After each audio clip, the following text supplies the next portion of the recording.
Hello and welcome, everyone. Thank you for joining. Today is a Tuesday, which is when we have Digital World Town Hall meetings. Thank you for tuning in, as well as thank you for the audience that's here with us. We're grateful for all their attendance, as well as your attention, and for caring about these simple things that we all get to be a part of.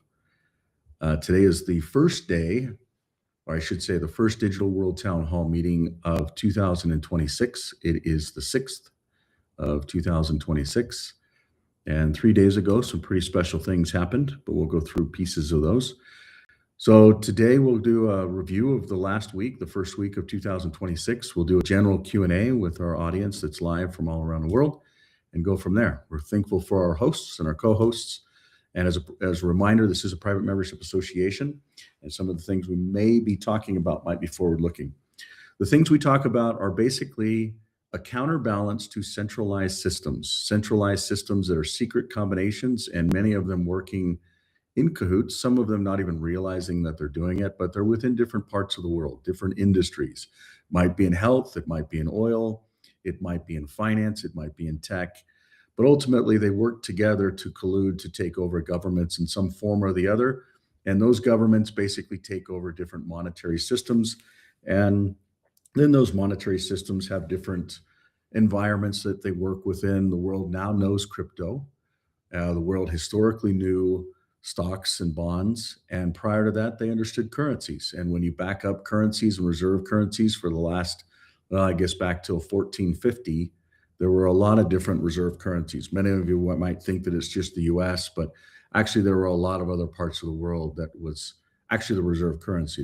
The UK, Netherlands, Spain, or just a couple that I'll mention.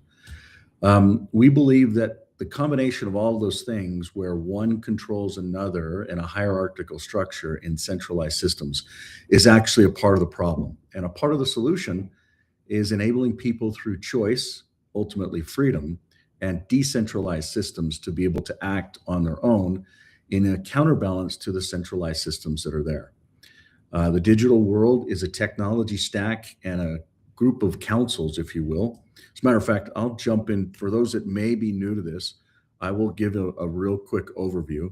The councils are basically what governs this environment. It's not a king, it's not a queen, it's not a president, it's not a prime minister. They're literally groups of folks that actually want to come together, come up with a question, come up with an answer, and then implement. It's just like, why is ChatGPT called ChatGPT? Well, you need to have a question and then a response. And there's so much learning that can actually happen through that. And the question in this environment is, how can technology enable the individual to actually really have accountability, choice, and ultimately freedom? And it's through open systems that use standards that are open and open source and development that ties to it. And so these basic councils can create or remove councils and can create or remove different services that humans can actually use. That framework creates an environment where service providers can actually come together, different types of service providers. As a matter of fact, there's the core initial part of the service providers were actually some of the clear companies. There's going to be a lot more. You're already starting to see many of them come in on board, but these different companies become service providers within this digital world to provide different types of infrastructure based upon platforms, code, ecosystems, standards. And some folks will actually come in and just build right on top of it. Some will actually take it and build different environments. But that's basically the digital world. There's some things that have actually transpired this last couple of weeks. One of the big ones is around documentation. A lot of folks over the years have said, I don't understand what it is that the digital world does, and I don't understand how to actually go and get help. And this is actually information on how and what and where and why, and it'll continue to mature over time. This is just a start, but we look forward to answering a lot of those questions that historically hadn't been understood. Even a lot on this call are like, where do I start? Where do I send people? What do I do? And ultimately, this will actually enable that, but it also does some very beautiful things. It actually allows systems, whether they're search engines or AI engines, to also understand how these systems work. And then as AI continues to mature and develop, they can actually understand how to develop some of the services, whether it starts with identity or payments or many other things around the digital world into their ecosystem. So, with that being said, those are some big things that have actually transpired this last week. Um, and it really talks a little bit about the actual layers. So, identity first, then finance, then storage, communications, assets, endorsements, governance, and services. Some of those services that we just talked about. For those that are not aware, it really is simple. You get a key, you link it with who you are in a private way. Then it has other derived keys that basically build privatization around how you operate within the digital world. So, really simple put, you basically do different things and it creates derived keys for them. In effect, what it's doing is it is encrypting cryptography, but it does so where there's actually a restoration process and a rotation process that can actually be very key to it, that the individual can own and control their own identity. And even in worst case scenarios, they don't invest their life and their time into this type of framework and then it just disappear because they lose their keys. There's actually three different key management systems, and then there's a key rotation system in case their keys are divulged by someone and they want to actually get private again. There's no other system in the world that even comes close to any of those types of systems.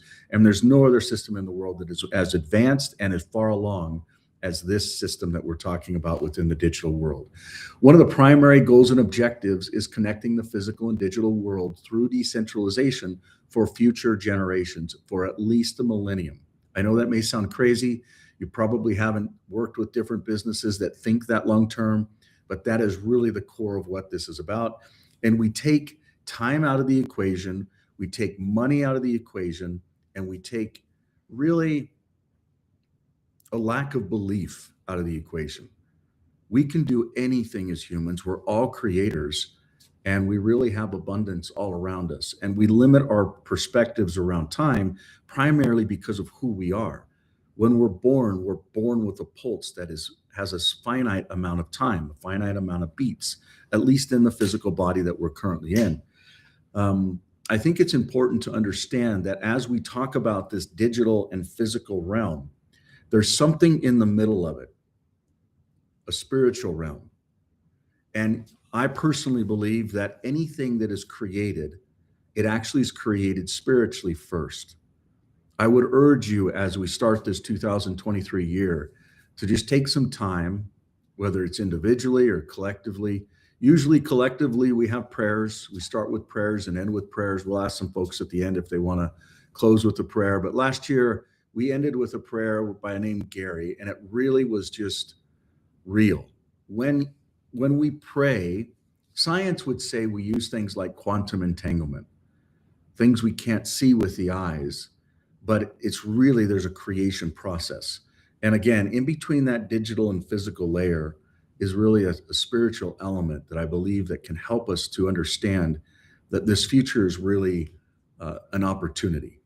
And the things that we focus on and improve and measure, they usually come back to some of those things if we've wrapped them around an opportunity. To recap 2025, we focused on exchanges, phones, homes, autos, and community. And we wrapped the year up making a bunch of goals, exceeding some of them and missing some of them. And this is kind of how we ended up 2025. Our goal with exchanges was 5. We ended up with 8 by the end of the year. The phone side of things, we did not release a new phone, which I'm absolutely grateful that we didn't.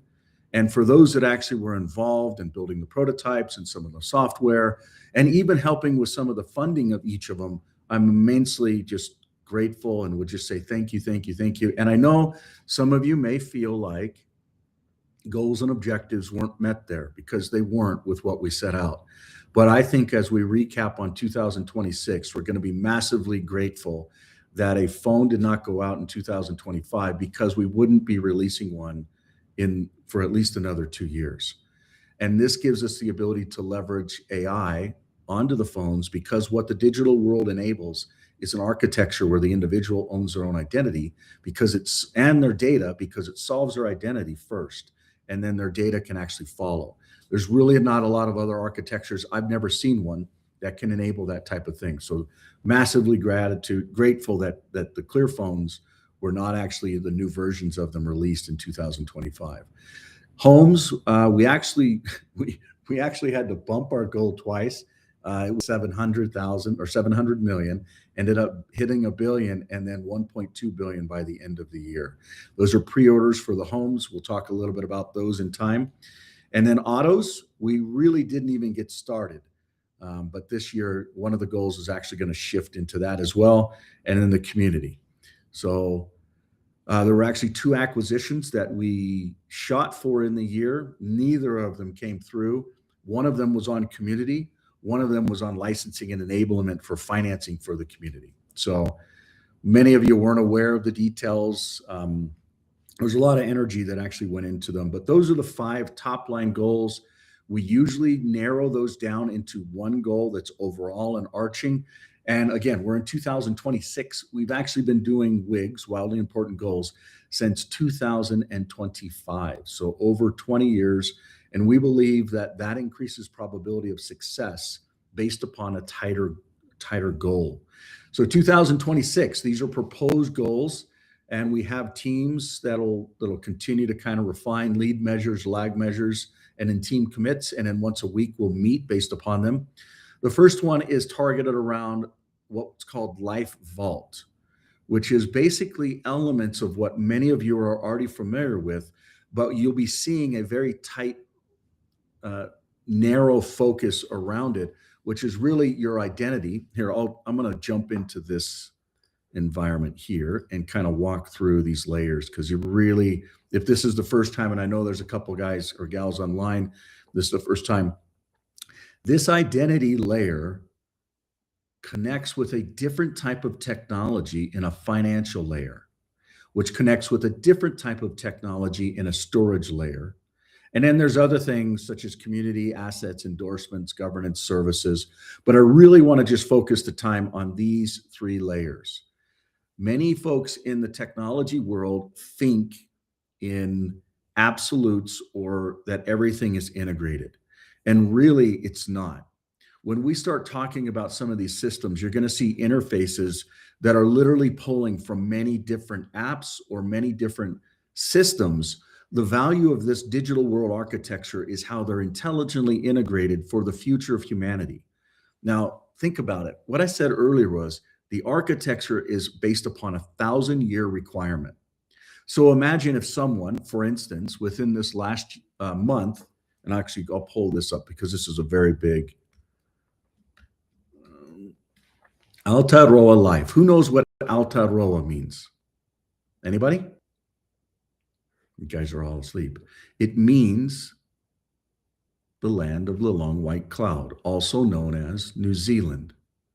Some people say New Zealand Aotearoa, some people say New Zealand, some people say Aotearoa, some people say Aotearoa, New Zealand. It's basically where the Maoris were before colonialism came in and took over. And for those of you that may not be aware, Aotearoa is a very special place because a lot of the digital world framework came from the laws that were based there based upon privacy and freedom and understanding. You're actually seeing this site in Mallory because that is the native language of Aotearoa. This is a system that is a combination of all those interfaces that I was just showing you that literally ties together identity, payments, and storage, along with what could be the framework for how governance within that environment actually works. This has been a long time coming, and massively, massively grateful for those that actually gave their life, their time, their efforts, their attention, their hearts, their dedication, specifically this man, Ray Amahir. For those of you that knew him, he worked with the Clear Foundation for over a decade. He was actually coming up to Utah from New Zealand or Aotearoa to do it was a digital world kickoff event, as well as Clear United event. So there was 2 events all within 1 week. And they were mandating vaccines in New Zealand, and he actually got vaccinated, and within 2 weeks, he was dead. And this is a site that is donated to him, his memory, his legacy, and it's paid for 1,000 years from a hosting infrastructure, from a delivery infrastructure. And this man will never be forgotten, in my opinion. Some of the things that he stood for, his values, his virtues, the core of who he was, and many people around him. This is some of the people, and each one of these individuals has a very key role in what you're seeing here, whether it's on the technology side, the political side, the financial side, the sovereign side, the native side. A lot of these beautiful women, elder women, are matriarchs in a way that humanity, I believe, it was originally set up for. In the Maori environment, a matriarch-based community and environment is normal, it's natural, it's driven by matriarchs, women, helping to guide and direct at a level, not just a spiritual level, but a stewardship level that is really lost within society, if you ask me. But some of these women are just amazing, absolute, divinely inspired, amazing people. This is Ray here. There's many other people that are involved here. I won't go through the names, but I'm grateful to be able to go back and touch some of these memories. Maybe by the time we're done, we'll play this today. But this site, Aotearoa, basically has all of the functions and the features. I'm going to turn it over to English so we can kind of read the services. Actually, they don't even have them listed. But basically, the services and systems that we've been talking about are all built in to this environment. It's all run by cryptographic-based interfaces. So the identity is private using 5-factor authentication, where individuals log in. There's already a login within this environment. As a matter of fact, I'll log out. So for those that this may be a new environment or a new experience, I'll go ahead and show you kind of how it works. So you grab a Life app. So I'm going to use Clear Life because I'm on a Clear phone, but you can use an Android phone or an Apple phone. And I'm just going to go ahead and scan this. So 5-factor authentications, something I have, something I am, something I do in a certain space and time. Most systems, and then it goes into different jurisdictions or other Life apps that tie to wallets.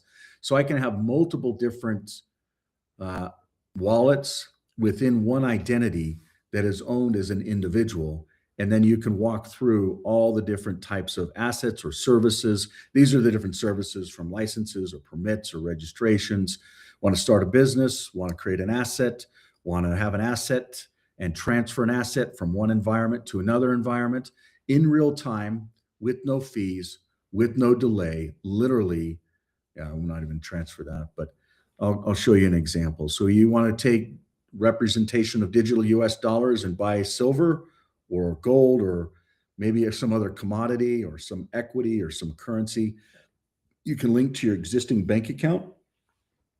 You can create assets and drop assets in. You need native to be able to do that. You can bring currencies from other jurisdictions in. We'll talk a little bit about how you can do that. It's super simple and easy. Equities, maybe they're stocks, maybe they're on markets that are normally for brokers or exchanges that you're not touching. Commodities, maybe it's oil, maybe it's gas, maybe it's silver, maybe it's corn. Cryptos, again, this digital world is not crypto.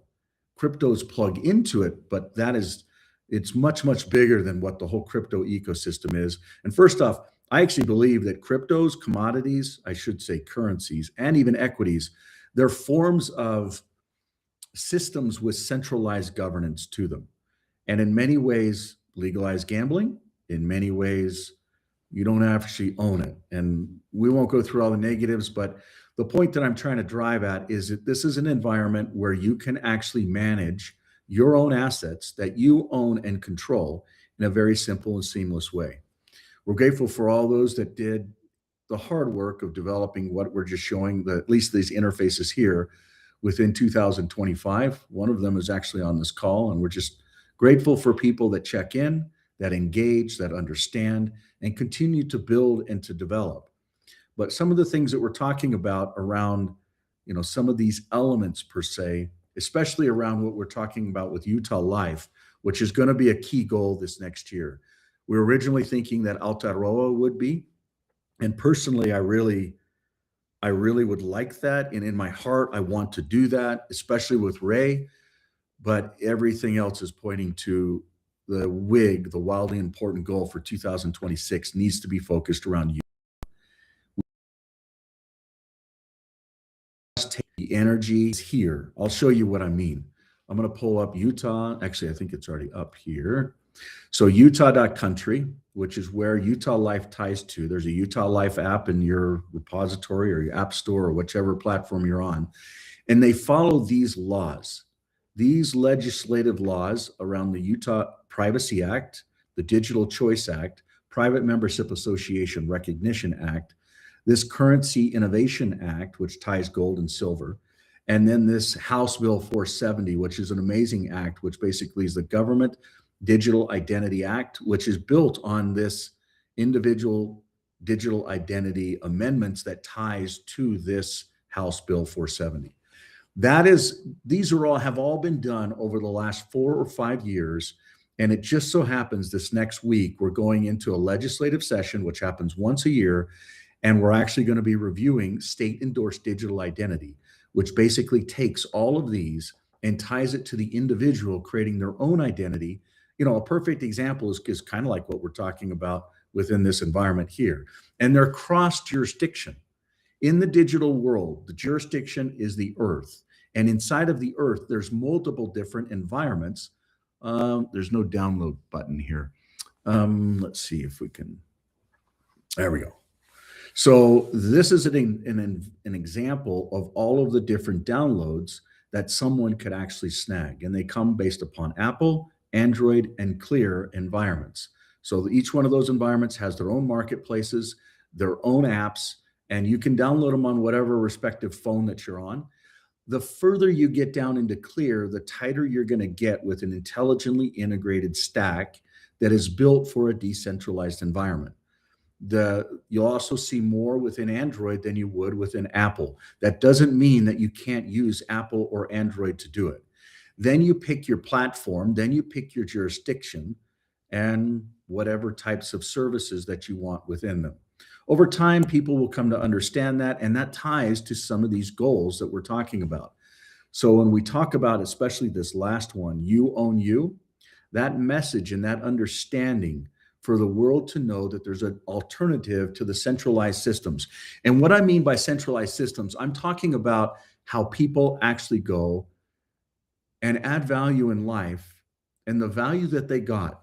Maybe it's someone in China that is doing X, Y, and Z, and they get paid in renminbi, and their employer sends it to a bank, and then it basically goes to pay different bills or in savings or whatever. It doesn't matter if you're in China with renminbi or the yen or the mark or the dollar or the dollar. It doesn't matter where you live, what language you speak. Somehow you're going to add value in whatever you do in life. And what you do with that value needs to be directed to an environment that is not a centralized system. And some people are going to say, no, that's just what I do. And that's how it works. Just like back in the day, we used to get checks and we used to take them to the bank, drive there, deposit it, wait the 2, 3, sometimes even recently, I've personally seen checks 10 plus days to cash. But what if you didn't have to actually go to a bank? You were the bank. And that's really what a lot of this stuff's about. There's some folks that are actually building a Lifecoin and some life environments on this ecosystem. In 2026, we will focus on this AI, which is built around the individual and all of their different apps that enable AI to be private for them. So we'll talk a little bit about that. So Life Vault, own your own data, control your own life, the ability for you to say, you know what? I'm not going to add value in society and take that value that I got and put it into a bank that is really not even owned by you or controlled by you. If you end up going to the hospital and you can't, let's say that most humans actually live within a 90-day cash flow strain. So they call it the hand to mouth. So if you're making money, then your bills are automatically going out. We also talk about that, like you're getting water on a hot skillet, it just disappears. Well, in today's society, these banks are tied up with credit cards, and the credit cards have fees, they have delays, they have abilities. You can also do direct deposit, you can do ACH, you can do Zelle. And in other parts of the world, there's actually beautiful different systems. In New Zealand, Aotearoa, they would literally do this thing called FPOS. They've done it for almost 2 decades, and it's way more advanced than even some of the systems today. My point is there's multiple different ways to make payments, but it all revolves around you putting your money in a bank. And this changes that. You literally deposit your own funds into your own digital environment that you own you. You control who you are, and everything else is basically, all right, I want to pay a bill through a bank. Well, I'm going to send money to a bank. But really, it's all about how you can actually own your own identity, your own payments. And if you want to pass it to the next generation, that's under your control. Literally, the bank becomes the rails, the cards become the tools, and you remain in control of all of it. So this is a big push that 2026 is actually going to be based on. And the change is, and actually there's been questions in this body. It's like, so what do I do? Like, let's say that I get paid, how does it change? And it's basically your paycheck goes directly to you. I know that's a paradigm shift for a lot of people, but instead of you putting it in a bank or putting it in a different account that has a credit card or sending it through apps or other ACH, you deposit it with you.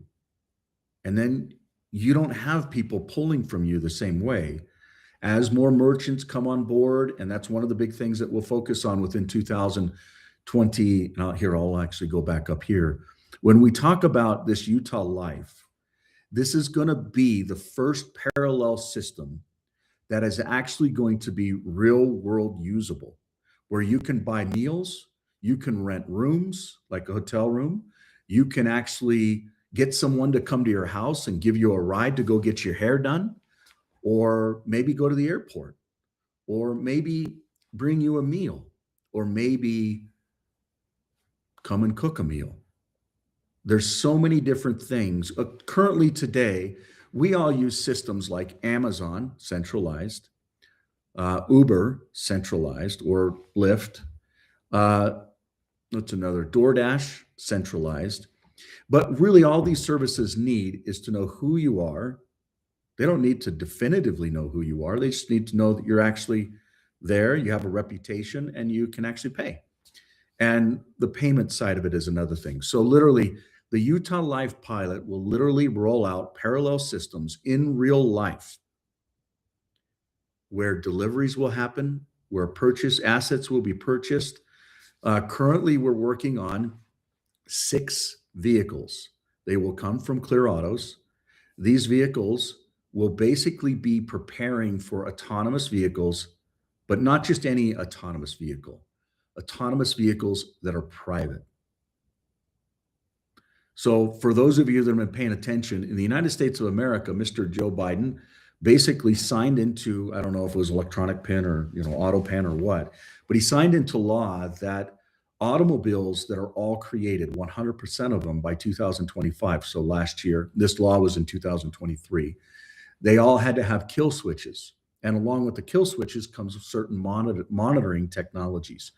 We believe that just like these listening devices people call phones, and the reason for a phone like a Clear phone is to be able to be private, not to hide anything, but because being human has a right to private. It also has the right to travel. It also has the right to transact. And when you travel in cars that are centralized, there's going to be an element of issues that comes with it. Does that mean we're walking away from phones? No, you can still buy a phone. It'll ship to you the same day. Does that mean we're going to stop making phones? No, we're actually still designing and building. But the important goals in 2026 are really focused around these 5 things.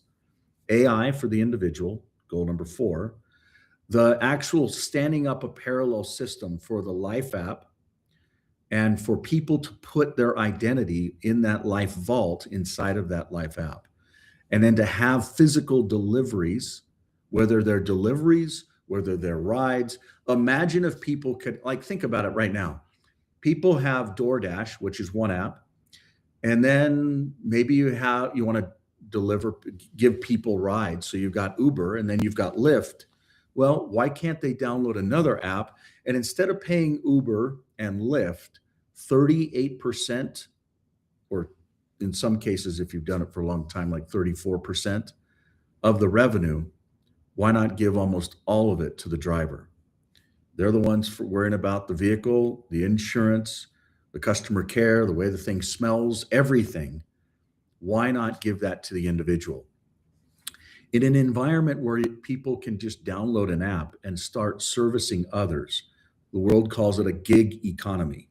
Imagine a gig economy that's decentralized and private, where payments actually are real time, where reputation is actually understood and owned by the individual, and identity is owned by the individual. All of these proof of life-based environments are really key to deploying this, where an individual owns themselves. So that's really the big part of it. One of the things that we saw launch in 2025 was the Life Reserve, which talks about, once I'm in, how do I make sure that my value continues to grow? You're going to see a continued effort and energy there as an undertow for everything that happens. That's not necessarily a 2026 goal. That is a in perpetuity goal.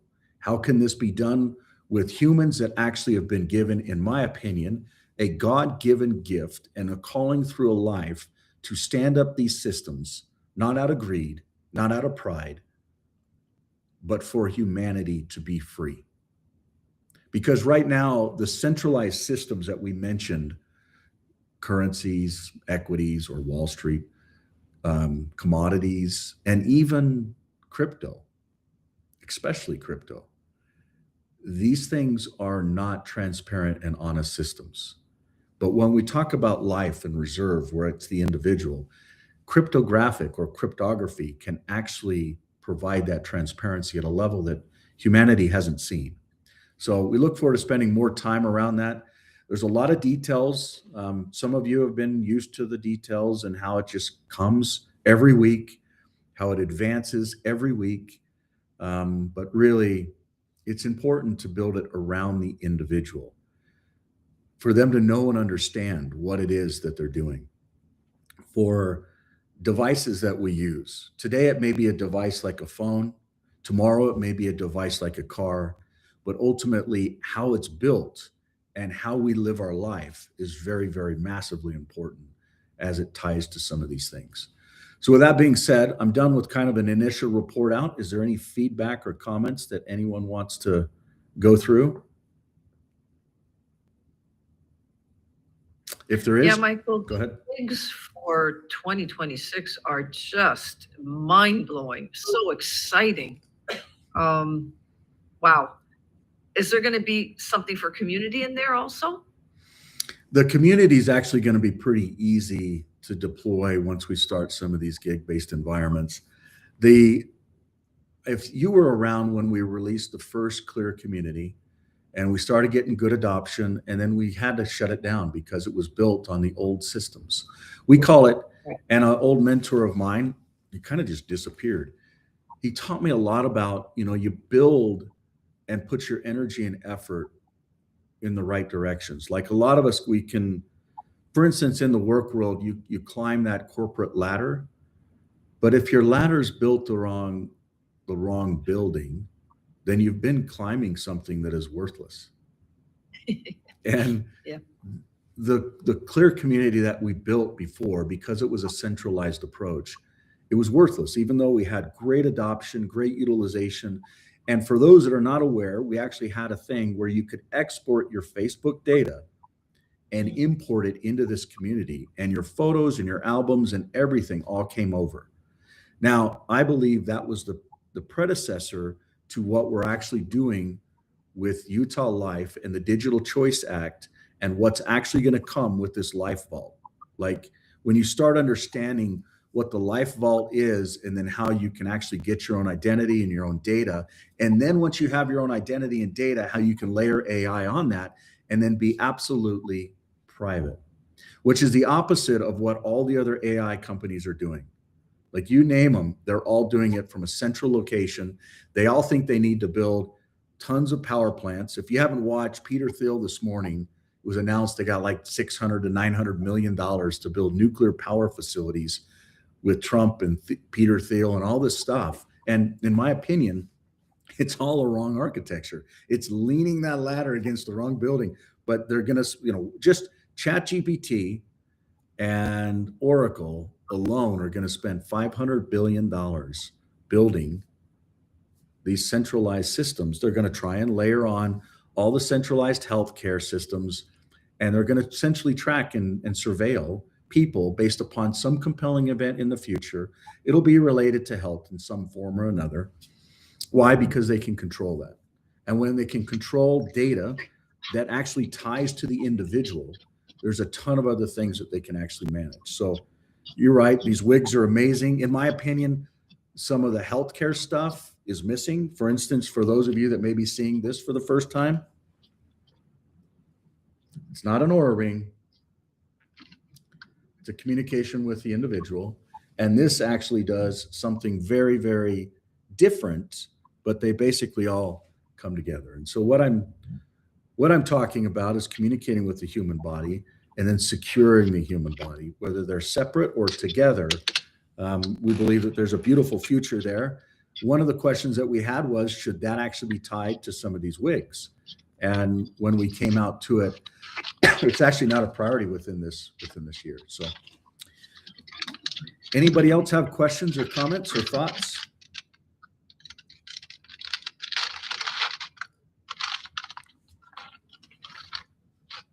Welcome. What is it? Sylvan? I know I'm probably saying it wrong, bud. Sylvan? Welcome, bud. Yes. Do you have anything Thank that you. you wanted to mention? You're on a hot live mic. You're making me hungry with those No. chips. Is that what that is? Is there anything you want to bring up or discuss? Or do you want me to just keep going? No, I'll try to keep going. Okay. Welcome. Jump on- So we're going to jump through some of this last week's. For those that are not aware, we do a Digital World Town Hall meeting that's streamed live, 5 different channels. It's archived. And then we also do images. We've done them for every week for the last 16 years. And it goes through the story of what this is all about, the people that are involved, the different types of concepts and how it's rolled out.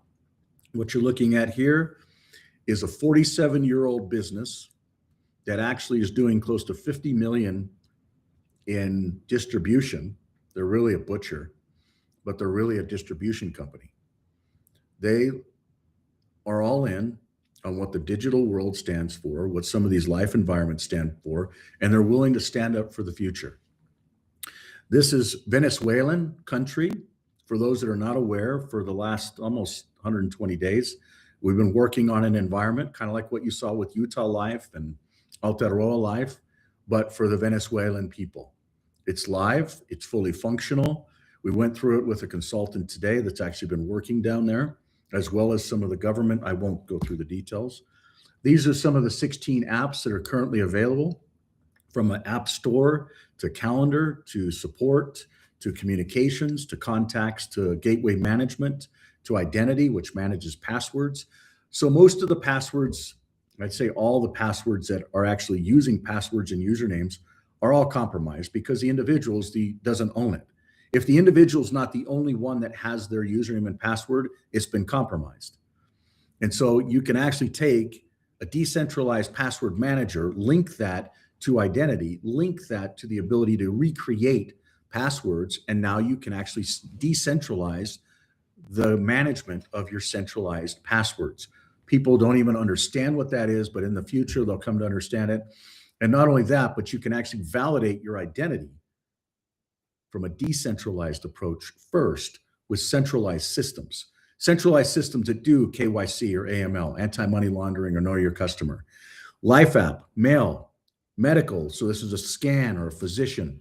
Payments, real time.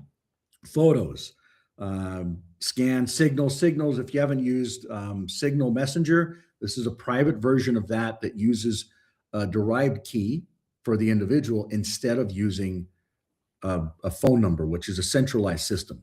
For those of you who may not be aware, for instance, some of the clear companies and prior, we've been in the industry, high-end security and architecture for over 30 years, and every single piece of data that is transmitted globally is actually meta-tagged and stored right here in Utah, just over 2 mountain ranges, and literally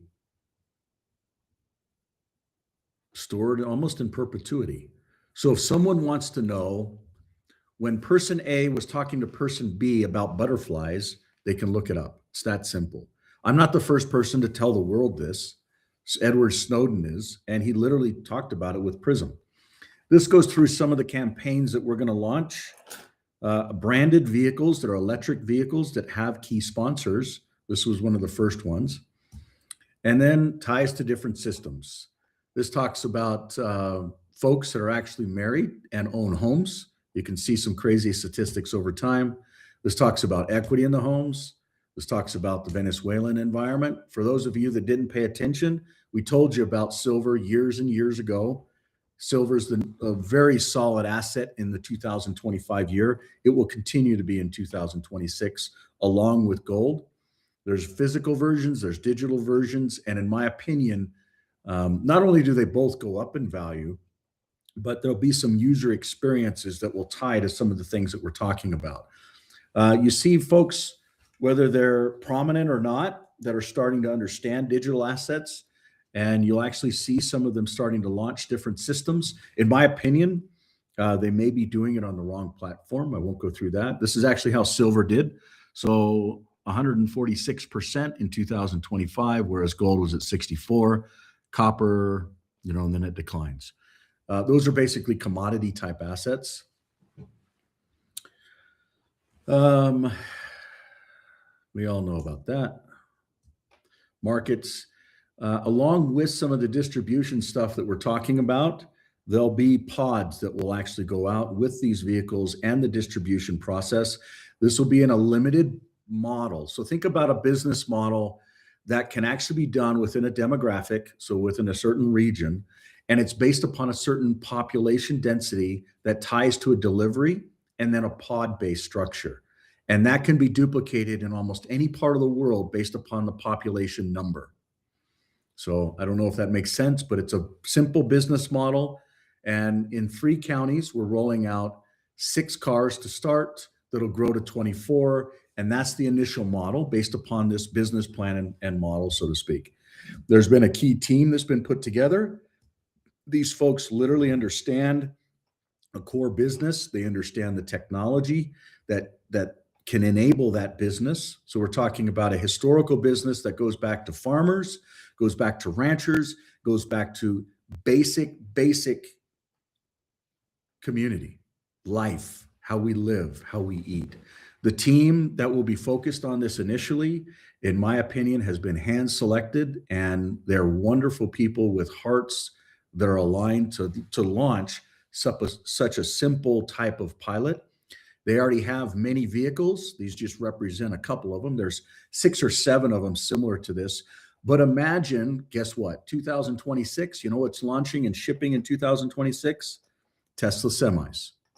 These guys already have tons of semis. But what happens when the semi gets to a store? Then people take their cars and come to the store. Did you know that hundreds of years ago, they didn't actually do that stuff, right? I mean, if we back up 200 years, none of this was around. The commerce, the way distribution worked, the way supply chain worked. And there's a reason in 2026 why supply chain and distribution needs to be one of the top focal points. And That's kind of from a physical, real world environment. From a digital environment, it's all about how assets flow to you as the individual first, and then how it grows. For those of you that want to get involved in some of the communities, there's 3 communities. We were targeting 4, but there's just 3 right now that are basically being developed, whether they have homes or stores or offices or privacy laws. This is 1,200 acres of completely private environment that literally will house the future around some of these things. What else can I tell you? So that's basically it as far as the memories go. I'll pause there and see if anyone has any questions or comments or observations you want to dig into.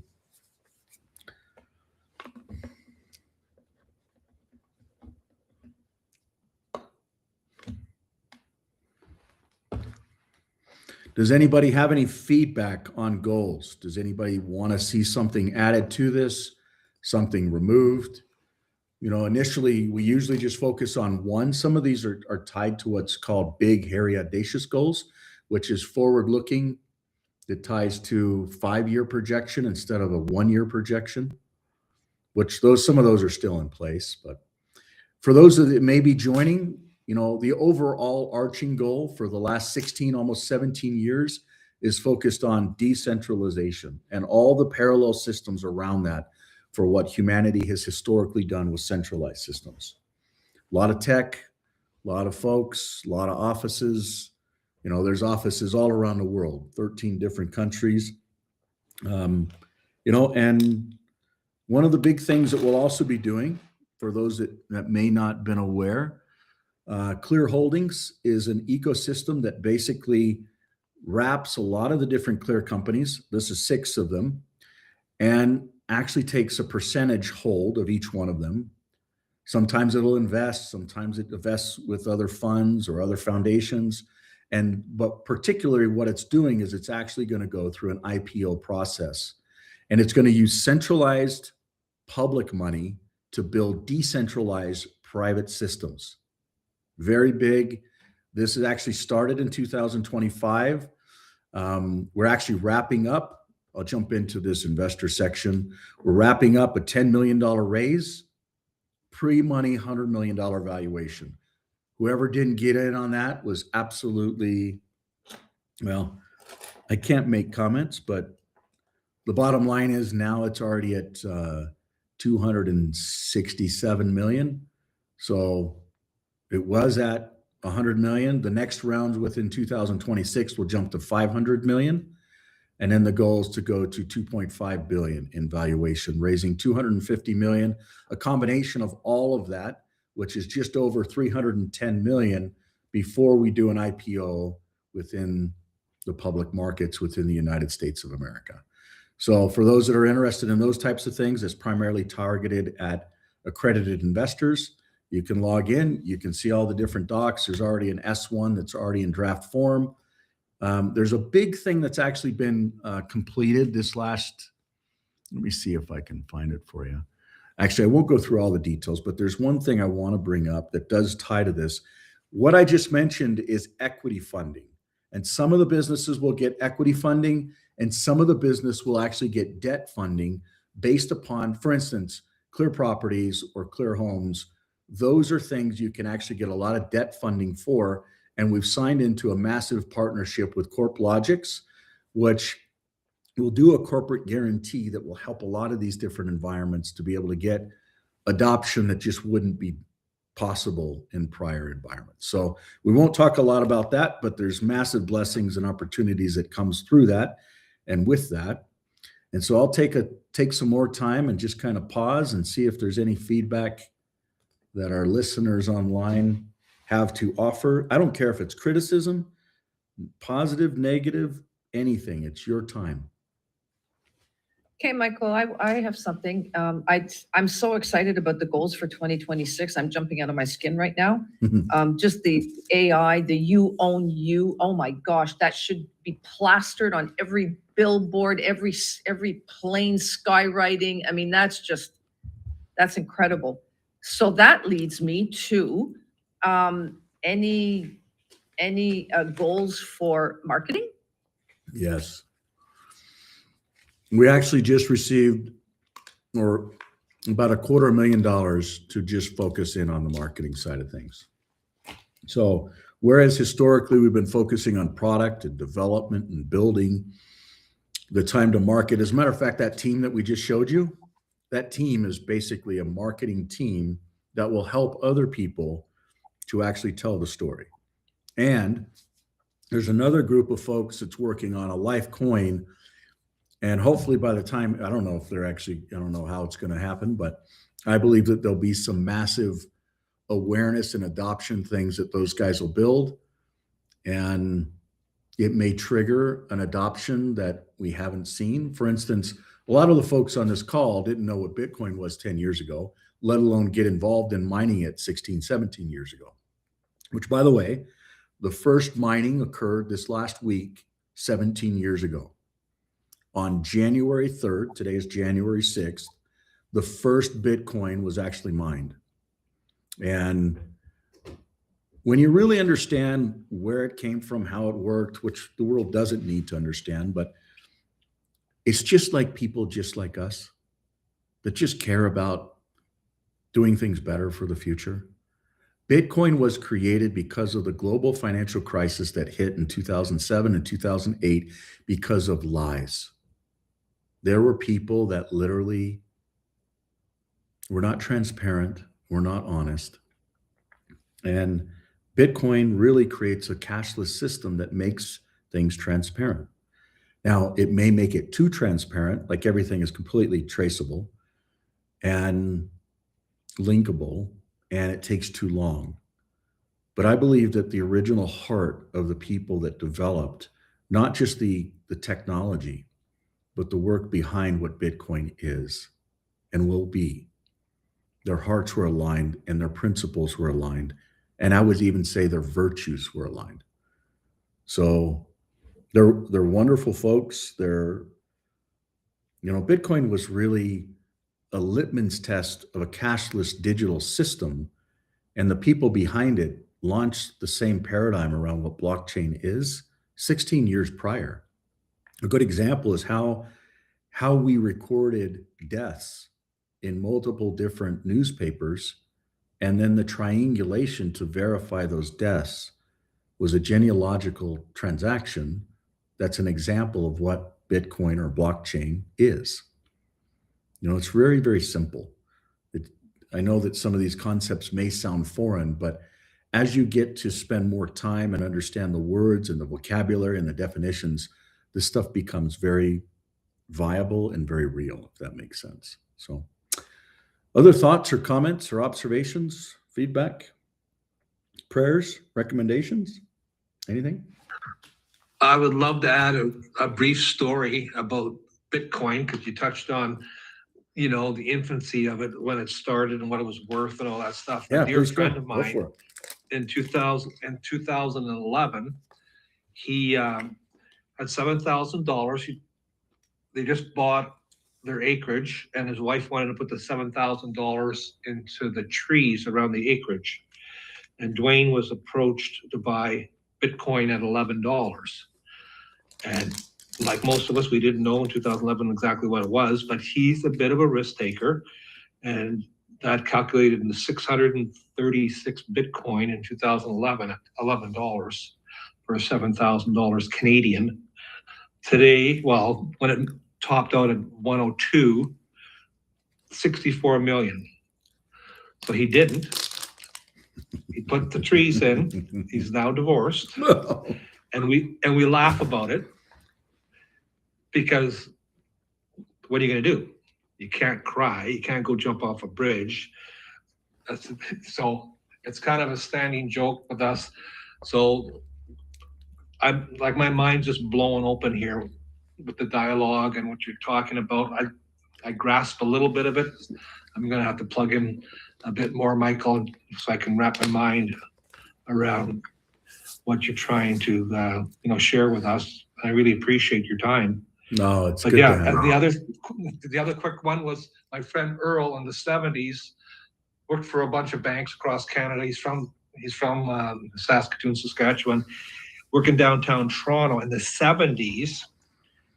they would put Earl in a helicopter, fly him from Toronto to New York City to deposit a $10 million check, just as you were saying early. By the time that check clears, but you deposit it in the main branch in New York City, that outfit would start getting interest on that $10 million that day. So it paid. I said, Earl, you did Trump before Trump was even Trump. Yeah. So that's my story. Couple of good stories, lessons learned, and I too have many friends and acquaintances that are multi-billionaires because of belief. You know, they didn't do what your friend did where they saw it and took a pass. They actually saw it and jumped in with both feet. I got a buddy that put in, 16 cents, 30 cents, and we're talking 50 grand. So we're talking, today's value is probably $8-9 billion. But I can tell you that life is not about money. Success, I used to think when I was young that it's all about, how much you make. And then I figured out, hey, maybe it's just not about how much you make. It's about how much you keep. And then it was, no, it's probably not about any of those. It's not about a big house. It's not about a big bank account. And, we're all in our different races. But in the end, we're all here on this earth together at the same time. And the actions and choices that we make matter, especially for our generation and future generations. And this is just a lot of choices that are in a consistent direction, really just to be able to build out a system like what we talk about with this digital world. Something for future generations, something that actually is meaningful, something that, in the business world, they talk about this thing called unicorns, and unicorns break out before a 7-year growth cycle, which is like an investing cycle and a harvest cycle. But they don't think long term. They think about, for instance, you have people that start businesses, people that help fund businesses, venture, early stage, A, B, C, D round, whatever. And then you've got liquidity for that with public markets. And all of these things create people making money, growing money, innovating, all these other things. But the reality is none of that matters.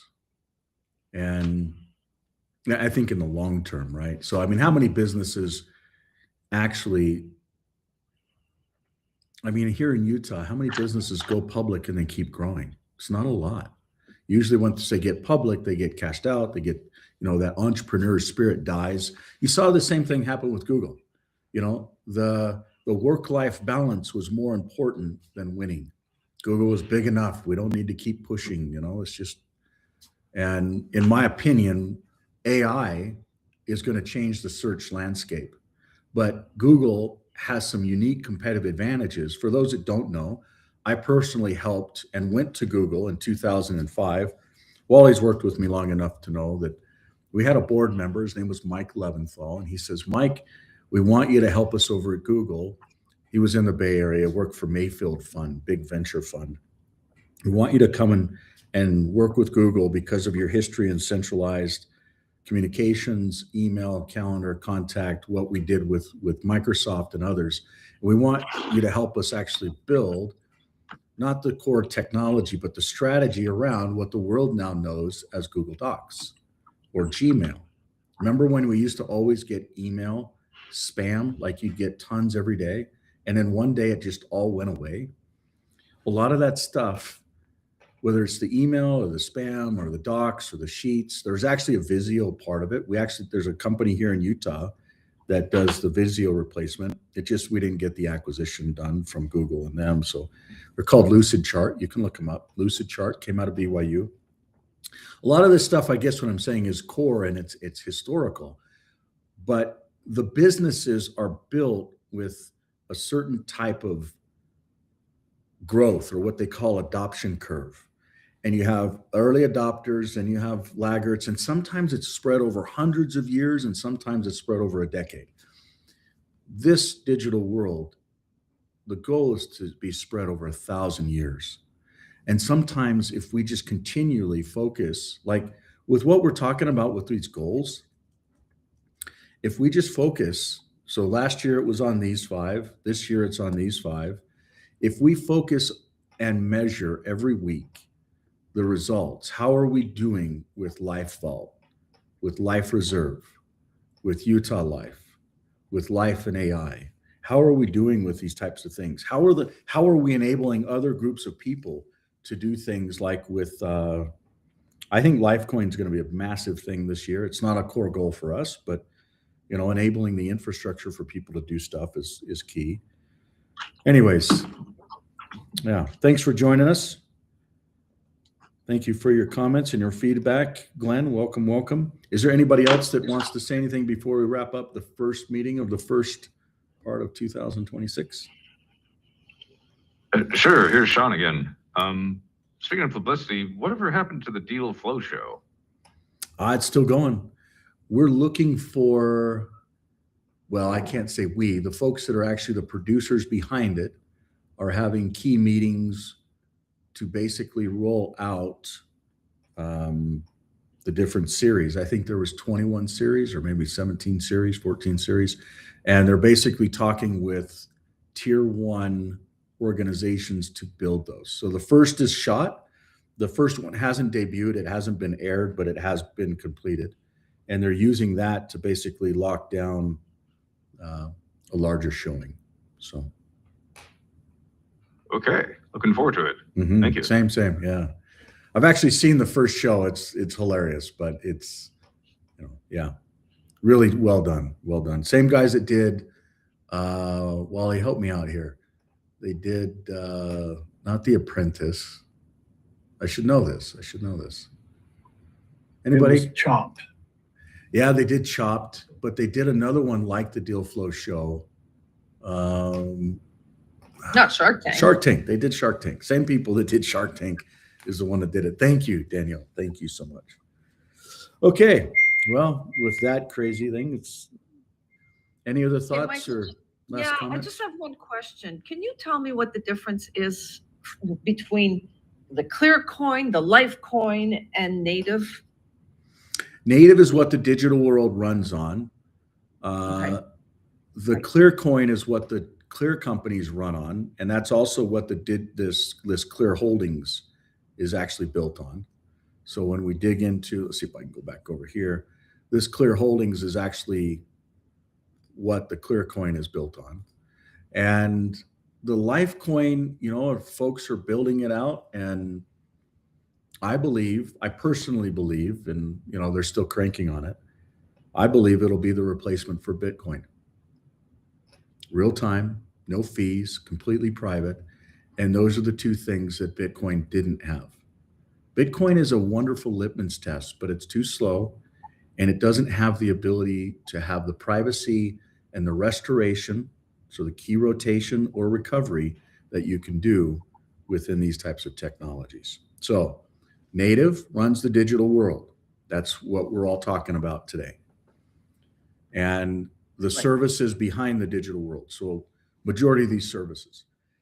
Liken it to Ripple. Ripple basically does one of the layers that's within this environment. I believe they have about 20% of the technology. They focus on this borderless transactions in the financial layer. They don't focus on identity or storage or communications or assets or endorsements or governance or services. They focus on literally one layer. And if you look at their price and their market cap, let's go do that together here real fast. You'll let us know when the Life Coin is launched, right? Well, the people behind it, they're supposed to be the ones that are actually doing it, So we'll let them crank that out. Let me see. Let's see. X.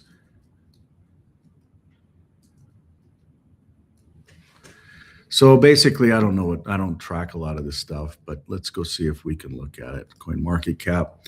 So Ripple is $2.26 and outstanding. There are 100 billion Ripple. That's the max supply. And so their market cap is 137 billion. And in my opinion, $137 billion, and they do one layer of what we just talked about.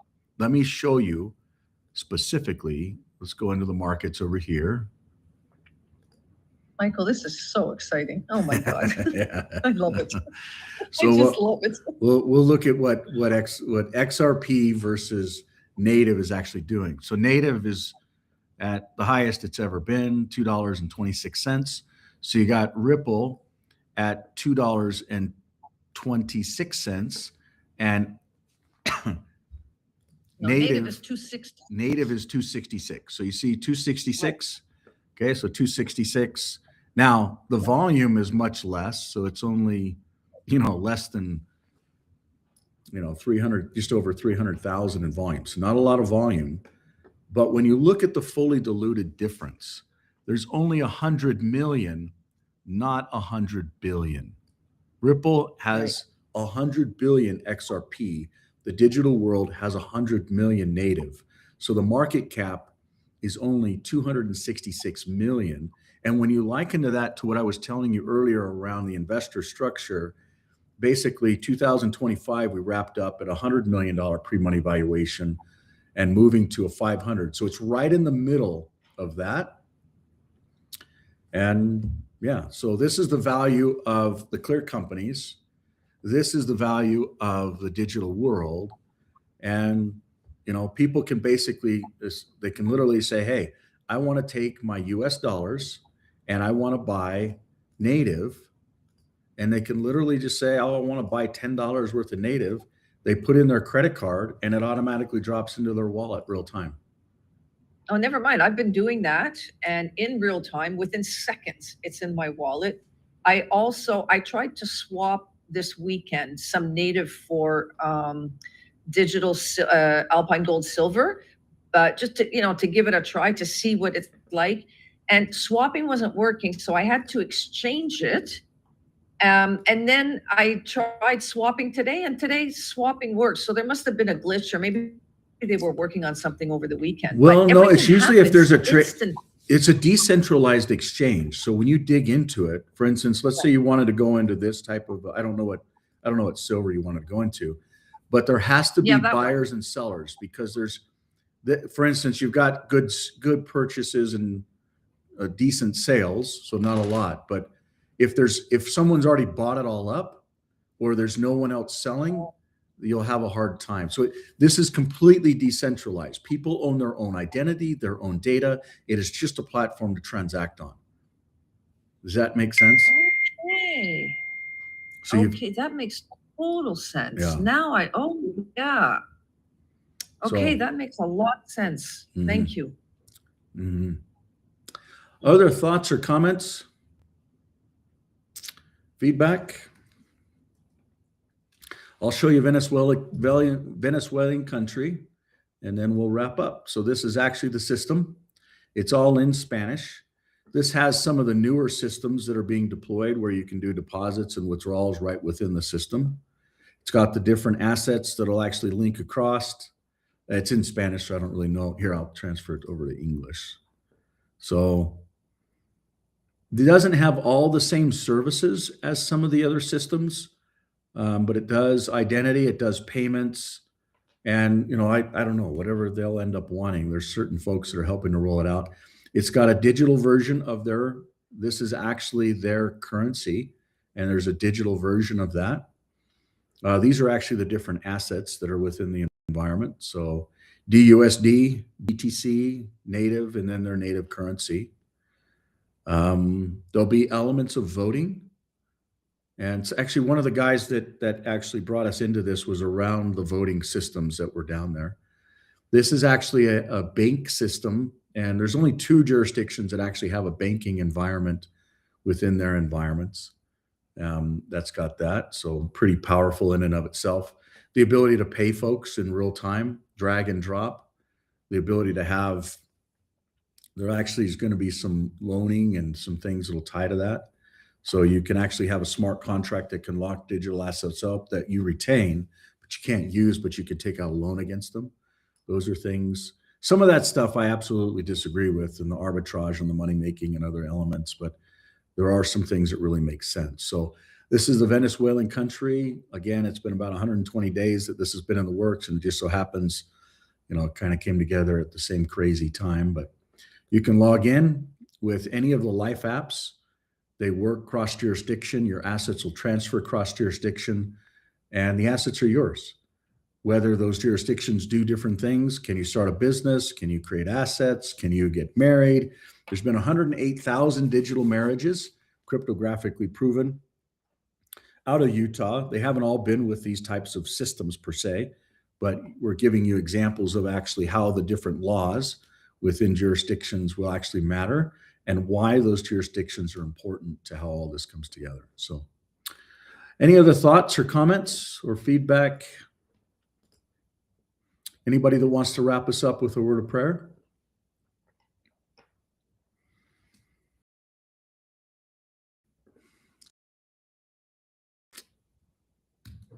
Okay, we've got a quiet bunch. We won't force it, but we're grateful for the that joined us. And we will see you next week, same time, Tuesday, and we will talk to you then. Much love, everybody. Bye-bye. Thank you, Michael. Thank you. Thank you, guys. Bye. Bye. Bye-bye.